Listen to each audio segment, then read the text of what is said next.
আসসালামু আলাইকুম ছোট্ট সোনামণিরা, তোমরা কেমন আছো? নিশ্চয়ই তোমরা ভালো আছো। আজকে তোমাদের পাঠ্য বইয়ের 90 পৃষ্ঠার সমস্যা নিয়ে আলোচনা করব। দেখো 90 পৃষ্ঠায় কী আছে, প্যাটার্ন আছে, ঠিক আছে।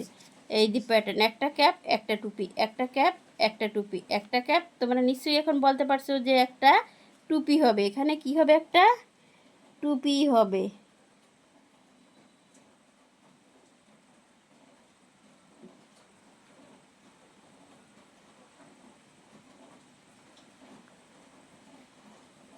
এখানে একটা টুপি হবে। তারপর এখানে কি আছে? একটা খরগোশ একটা বিড়াল, একটা খরগোশ একটা বিড়াল, একটা খরগোশ একটা বিড়াল, একটা খরগোশ একটা বিড়াল হবে। এখানে কি হবে? বিড়াল হবে। তোমরা বিড়াল আঁকতে পারো বাবুরা? এই যে দেখো, এই এই আমিও ভালো আঁকতে পারি না।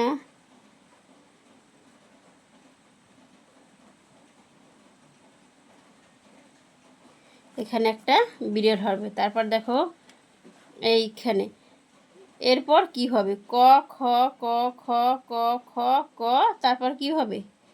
খ হবে। তারপরে ক হবে, তারপরে খ হবে, তারপরে ক হবে, তারপরে খ হবে, এইভাবেই হবে। এবার দেখো গ ঘ, গ ঘ, গ ঘ। তা এখানেও কি হবে? গ ঘ, গ ঘ, ঠিক আছে। তারপরে প্যাটার্ন মানে কি? নির্দিষ্ট নিয়মে কিছু বস্তু সাজানো। E F G F, E F G F. তাহলে এখানে কি হবে? এফের পরে কি আছে? জি। এই খালি করে কি হবে? জি হবে। তারপর এখানে দেখো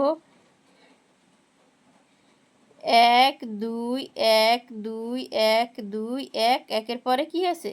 দুই, দুই হবে। তারপর এখানে দেখো এক তিন পাঁচ, এক তিন পাঁচ, এক তিন পাঁচ, এক কি হবে? তিন।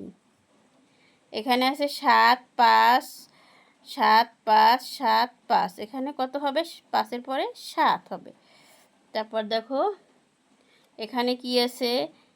এক তিন, এক তিন, এক তিন, এক তিন, এই এক তিন, এই এক, ঠিক আছে। তারপর দেখো এখানে আছে দুই চার ছয়, দুই দুই ছয়। এখানে এই তিনটা নির্দিষ্ট নিয়ম সাজাইছি, দুই চার ছয়, তারপর দুই চার ছয়, দুই চার ছয়। তারপর এখানে কত আছে? এখানে দেখো অন্যভাবে সাজাইছে এদিক থেকে, সাত নয় আট, সাত নয় আট, সাত নয় আট, এখানে হবে সাত, ঠিক আছে। আজকে এই পর্যন্তই। আল্লাহ হাফেজ।